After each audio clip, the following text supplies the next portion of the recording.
जब सुने के होई भोजपुरी गाना बस बजे के चाही गाना। आ जाना आ जाना आ जाना आ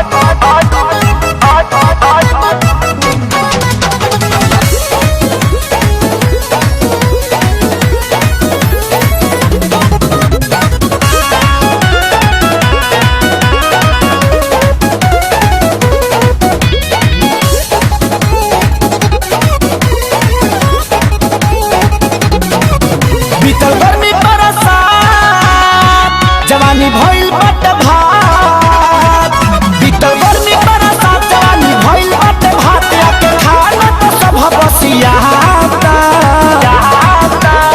आजा नया जा राजा रजाई से जड़ नहीं जाता। आजा नया जा राजा रजाई से जड़ नहीं जाता।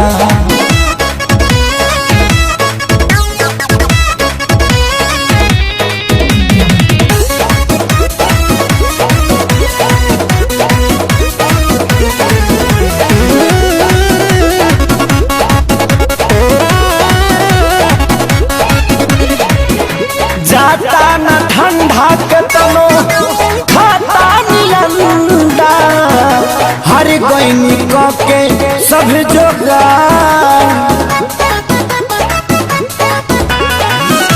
खोजत दहिया हमार तोहरे सहारा तू बड़ बहरा भाता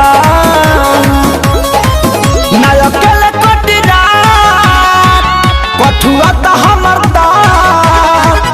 नायकल कटरा पे कठुआ तबे रात बिना तहर नया सनाता। आजा नया जा रजाई से जड़ नहीं जाता। आजा नया जा राजा रजाई से जड़ नहीं जाता।